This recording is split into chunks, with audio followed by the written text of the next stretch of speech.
धुळे तालुक्यातील सर्व मंडळांमध्ये अतिवृष्टी व सतत पावसामुळे झालेल्या नुकसानीचे पंचनामे करा. आमदार राम बदाने यांच्या नेतृत्वात भाजपा पदाधिकाऱ्यांचे जिल्हाधिकाऱ्यांना निवेदन. धुळे ग्रामीण आमदार राम बदाने यांच्या नेतृत्वात आज भाजपा पदाधिकाऱ्यांच्या वतीने जिल्हाधिकाऱ्यांना निवेदन देण्यात आले. सदर या निवेदनात म्हटले आहे की धुळे तालुक्यातील सर्व मंडळांमध्ये अतिवृष्टी व सततच्या पावसामुळे झालेल्या नुकसानीचे पंचनामे तात्काळ करण्यात यावे, या आशयाचे निवेदन भाजपच्या पदाधिकाऱ्यांच्या वतीने आमदार राम बदाने यांच्या नेतृत्वात निवेदन देण्यात आले. झालेल्या अतिवृष्टी व सततच्या पावसामुळे झालेल्या शेतकऱ्यांच्या नुकसानीचे पंचनामे ठराविक मंडळात करण्यात आले. त्या संदर्भात मकरंदजी पाटील साहेब, मंत्री मदत व पुनर्वसन यांना दिनांक 3 ऑक्टोबर 2025 रोजी आमदार राम बदाने यांनी निवेदन दिले व धुळे तालुक्यातील बोरकुंड, मोगन या 2 मंडळात 65 मिलीमीटर पेक्षा जास्त पाऊस झाल्याने केंद्र शासनाच्या निकषानुसार पंचनामे पूर्ण करण्यात आलेले आहेत. इतर मंडळांमध्ये पर्जन्यमापक नसल्याने तेथील गावातील अतिवृष्टी सदृश परिस्थिती असून देखील तेथे शासन निर्णयानुसार मदत देय होणार नाही. सदर नुकसानीची पाहणी या ठिकाणी आमदार राम बदाने यांनी केली असून त्या शेतकऱ्यांच्या हाताशी आलेले पीक पूर्णतः अति पावसामुळे सततच्या पावसामुळे उद्ध्वस्त झाले असून अशा नुकसानग्रस्त मंडळात देखील पंचनामे करण्यात यावे. धुळे तालुक्यातील सर्वच मंडळांमध्ये अतिवृष्टी व सतत पावसामुळे शेतकऱ्यांच्या पिकांचे मोठे नुकसान झाले असून ते संपूर्ण सरसकट पंचनामे करण्यात यावे अशी मागणी या ठिकाणी आमदार राम बदाने यांच्या नेतृत्वात भाजपा पदाधिकाऱ्यांच्या वतीने निवेदन देण्यात आले. या धुळे तालुक्यातील नुकसानग्रस्त व सर्वच मंडळाची पाहणी करून येथील पंचनामे तात्काळ करण्यात यावे अशी मागणी या ठिकाणी करण्यात आली व त्या मागणीस जिल्हाधिकाऱ्यांना याबाबत तात्काळ सर्व सरसकट पंचनामे करण्यात येतील असे आश्वासित केले. यावेळी या ठिकाणी माजी सभापती अरविंद जाधव, धुळे ग्रामीण जिल्हाध्यक्ष बापूसाहेब खलाणे, भाऊसाहेब देसले, शंकरराव खलाणे, भाऊसाहेब पाटील, तिखी सरपंच श्रीराम बापू पाटील के माडी, माजी पंचायत समिती उपसभापती भैयासाहेब पाटील, माजी जिल्हा परिषद अध्यक्षा तथा महिला भाजपच्या नेत्या धरतीताई देवरे, मंडळ अध्यक्ष डॉक्टर दिनेश माडी, देवेंद्र पाटील आदी सर्व पदाधिकारी, शेतकरी मोठ्या संख्येने उपस्थित होते.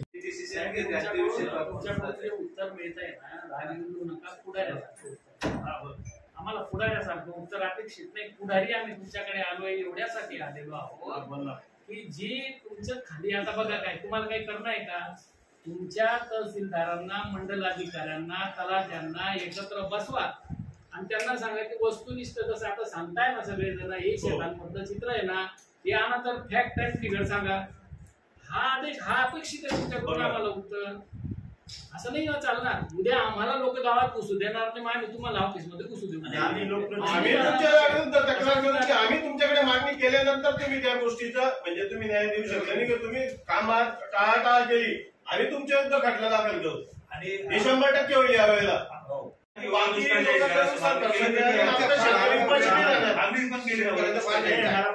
सगळ्या नाराजीचा सूर असा आहे की महसूलने काय केलं ऐकून घ्या.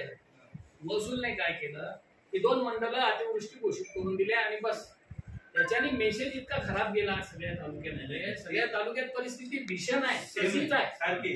म्हणून मी तुम्हाला पॅरलल 2 नियम पण सांगितले. ते 2 नियमांमध्ये तुम्ही दुसरा नियम वाचत पण नाही, वाचण्याची क्षमता पण तुम्ही दाखवली नाही की मी पाहतो बरं ते पण नाही म्हणत. तुम्ही सांगता बघतो ना परिस्थिती गंभीर आहे, बिकट आहे. गावामध्ये लोक घुसू देणार नाही कारण तशी दिवाळीचा सण असून सुद्धा लोकांच्या तोंडावरचा हसू उडालेला आहे. भयंकर परिस्थिती आहे आणि त्याचं गांभीर्य लक्षात घेऊन आमदार साहेबांनी त्या ठिकाणी मदत पुनर्वसन मंत्री मुख्यमंत्र्यांना पण एक पत्र दिले, त्याची पण कॉपी द्या. त्या बेसवर तुम्ही तातडीने बैठक बोलवा. ते आम्हाला हे म्हणणं अपेक्षित आहे की तुम्ही उठल्या तातडीने आम्ही महसूलची बैठक बोलवतो, कामाला लावतो. तुम्ही एक आदेश केला तर सगळे येतील नाही ते, हे अपेक्षित आहे ना साहेब. असं नाही ना चालणार. तुमच्या निवेदनाची दखल घेतो. निवेदन नाहीच आहे. आमदार साहेबांनी दिलेलं जे पत्र आहे त्याची तुम्हाला कार्यवाही करायची आहे. हा तुम्ही म्हणा की आम्ही लगेच कार्यवाहीला लागतो आणि चालले जाऊ. तुम्ही असं करतो बघतो ही परिस्थिती नाही साहेब. आता आज भयंकर आहे बिचाऱ्याचं तोंड. आता त्यांच्या याचे परिणाम म्हणजे समजा ते जर वंचित राहिले ना हे निवडणुकीवर परिणाम होतील. ते लोक सांगतात मग आम्ही मतदान करणार नाही, आम्ही शेतकरी न्याय महत्वाचं आहे ना, शेतकरी अडचणीत आहे ना, निवडणूक बहिष्कार टाकतील ना. गावात घुसू देणार नाही. काय झालं साहेब, बातम्या खूप मोठ्या मोठ्या आल्या, इतके 1000 कोटी दिले युती शासनाने. आम्हाला काय मिळालं? ते तर टीव्हीवर तेच आणि झाले मला इतके कोरडवाहूला इतके, याला इतके, विहिरीला तितके, हे सगळं वाचताय, ते पाहतायत टीव्हीला बातम्या. त्यांनीच झाले लोक. कालपर्यंत आलो का आम्ही तुमच्याकडे? त्यांचे जर पंचनामे झाले तर काय उपाय त्यांना नाही. सर्व लोकप्रतिनिधींना बोलू लागले, दबाव वाढला.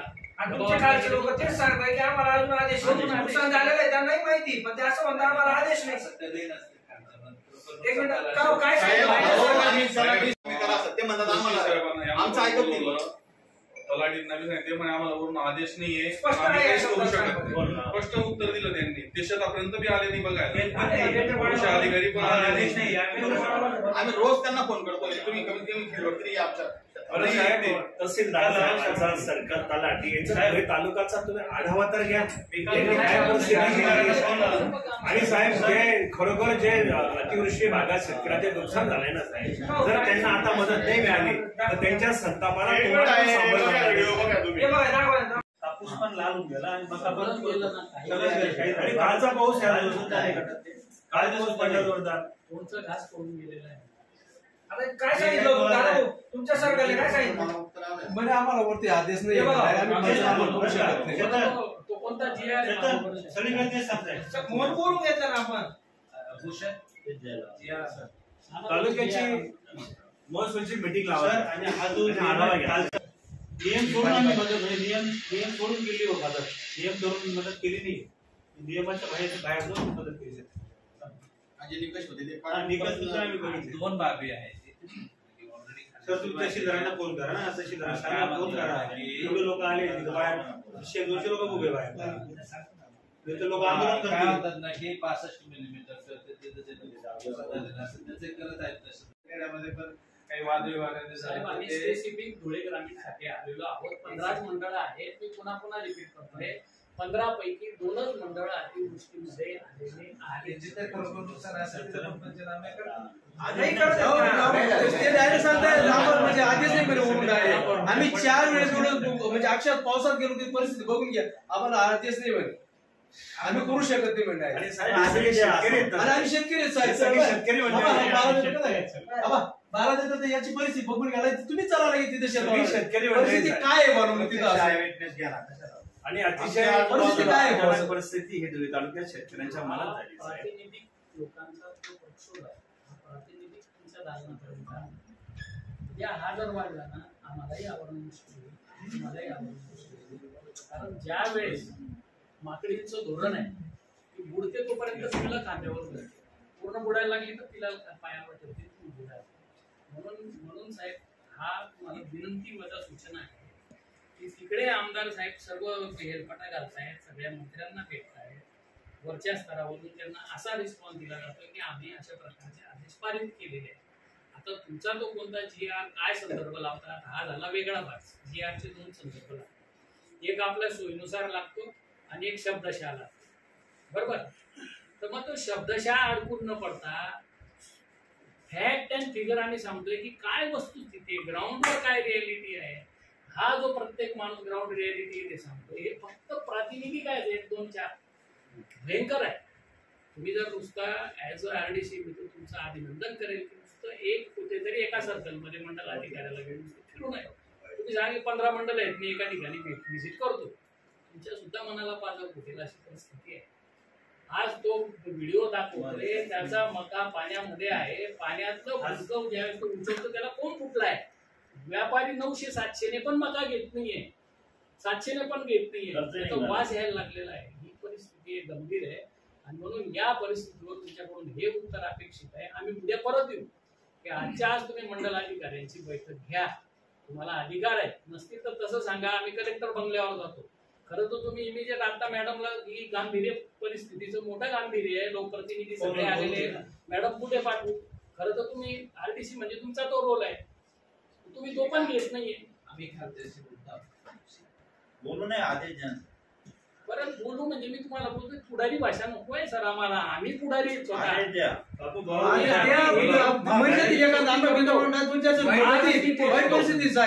हा सर्कल बोलवतो. सर्कल तर बोलवा तुम्हाला अधिकार आहे. अधिकार असून देखील आपण तो अधिकार वापरत नाहीये. आमचं 50% क्षेत्र जिथं आहे मालेगाव तालुक्यात आमच्यापेक्षा कमी आम्ही का आमचं फक्त बांधा तालुका आहे. काही 50% शेती आमची तिकडे आहे. त्यांना लाभ झाला ना आम्हाला का नको. त्याच्या मंत्री महोदयांनी सांगितलं जोरात का गुंठावर सुद्धा जागा सोडू नका असे आदेश आणि सीएमचे आहे. आमच्याकडे पंचनामा नाही. कृषी मंत्री आणि सीएम यांचे आदेश होते की 1 गुंठा सुद्धा क्षेत्र सोडू नका. सरकार मदत सीएमचे सुद्धा हे आदेश आहेत. आम्ही ऐकलेले आहेत का त्या काळात असं अन्याय नका होते आमच्या. सगळ्या शेतकऱ्यांच्या भावना हा शब्द एकदम मॅडमशी बोला ना की असं असं शिस्तबद्ध आलेलं आहे. मॅडम काय बोलू मी घेऊन पत्र काल तुमच्याकडे पाठवू. तुम्ही पत्र घेतलं तुम्ही असमर्थ दाखवताय ना साहेब. तुम्ही पत्र घेऊन पत्र घेऊन हे पत्र घेऊन तुम्ही समर्थता दाखवता का आम्हाला संध्याकाळपर्यंत निर्णय घ्या ना. हे बघा आम्ही हर्षद घेते त्यांची मीटिंग घेऊ. काय आहे त्यांना वस्तुनिष्ठ जे असते ते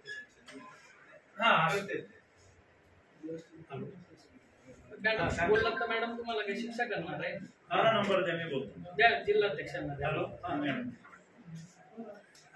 आपण पंचनामे केले. पंचनाम्याच्या आधारावर शेतकरी वाचेल त्याला आशा पण असते. आपल्याला सांगण्याची विनंती एकच आहे. आपल्याकडे सगळे मंडल अधिकारी 15 आहे. 15 मंडल आहे. 15 मंडल अधिकारी तहसीलदार आहेत, नायब तहसीलदार त्यांना सांगायचे तुमचे आणि कृषीच्या कृषीचा एकच अधिकारी तालुका याचा अधिकार आहेत ना आपल्याला. आमचं बोलणं असतं. काय बोलू?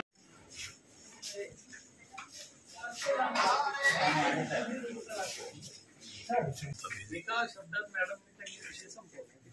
मॅडम तुम्ही आमच्या लगेच आले दिला होता मिळाला तुम्ही आमची विनंती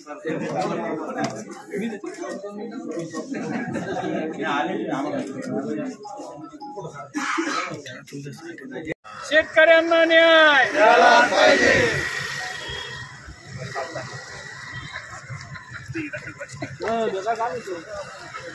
आज भारतीय जनता पार्टीचे कर्तव्यदक्ष आमदार रामदादा बदाने यांनी मंत्रालयाचे मदत व पुनर्वसन मंत्री मकरंदजी पाटील साहेब व माननीय महसूल मंत्री चंद्रशेखर बावनकुळे साहेब यांची प्रत्यक्ष मंत्रालयात भेट घेऊन त्यांना विनंती केली की धुळे तालुक्यात सरसकट पंचनामे झालेले नाही. कारण धुळे तालुक्यात 2 मंडळाव्यतिरिक्त सर्व 15 मंडळात अतिवृष्टी झालेली असल्यामुळे शेतकऱ्यांचं कपाशी, मका व इतर सर्व पिकांचं मोठ्या प्रमाणात नुकसान झालेलं आहे. शेतकरी हा हवालदिल झाला असून त्याचा मोठ्या प्रमाणात नुकसान झालं असल्यामुळे त्याची दिवाळी कडू होते आणि म्हणून आमदार रामदादा बदाने यांनी मंत्री महोदयांना विनंती केल्यानुसार आज तर त्या प्रकारचं पत्र मान्य सौ जिल्हाधिकारी यांना भारतीय जनता पार्टीचे सर्व जिल्हा पदाधिकारी, कार्यकर्ते, तालुक्यातील कार्यकर्ते यांनी देऊन विनंती केली आहे की आपण सर्कल, तलाठी, कृषी अधिकारी, गटविकास अधिकारी यांना सूचना करावी की तालुक्यातील सर्व गावात प्रत्यक्ष गावात जाऊन बांधावर जाऊन शेतकऱ्यांचे सरसकट पंचनामे करावे, त्यांचं म्हणणं ऐकून घ्यावं. ज्या विहिरींचं नुकसान झालं त्या विहिरींचेही पंचनामे करावे, ज्या घरांचं नुकसान झालं त्या घरांचेही पंचनामे करावे, गुरंढोरांचे नुकसान झालं असेल त्याचेही पंचनामे करावे असे आदेश देण्याची विनंती आम्ही आज सर्वांनी आमदार रामदादा बदाने यांच्या पत्रानुसार माननीय सौ जिल्हाधिकारी सो व RDC सो यांना विनंती केले. यावेळेस माननीय सौ जिल्हाधिकारी यांनी अतिशय सकारात्मक प्रतिसाद दाखवला आणि त्यांनी सांगितलं की आजच आम्ही सर्व सर्कल, तलाठी यांची विसी घेऊन त्यांना त्वरित सूचना करतो की गावागावात जाऊन ज्या ज्या ठिकाणी अतिवृष्टी झाली, मोठ्या प्रमाणात शेतकऱ्यांचं नुकसान झालं आहे त्यांचे पंचनामे करून 24 तासाच्या आत अहवाल आम्हाला सादर करावा असे जिल्हाधिकारी स्वागत यांनी आदेश दिला असल्यामुळे मी सर्व शेतकरी वर्गांना विनंती करेल या आपल्या चॅनलद्वारे की आपण काळजी करू नये. तुमच्या मागे भारतीय जनता पक्ष व आमदार व माननीय मुख्यमंत्री देवेंद्रजी फडणवीस साहेब, आमचं मंत्रिमंडळ, युती शासन तुमच्या मागे आहे. ज्यांचं नुकसान झालं आहे त्यांना शासनाकडून नक्कीच चांगली मदत मिळेल व तुम्हाला आम्ही एक सहकार्य करू अशी मी सर्वांच्या वतीने, भारतीय जनता पार्टीच्या वतीने आपल्याला सांगत आहोत. धन्यवाद. जय हिंद.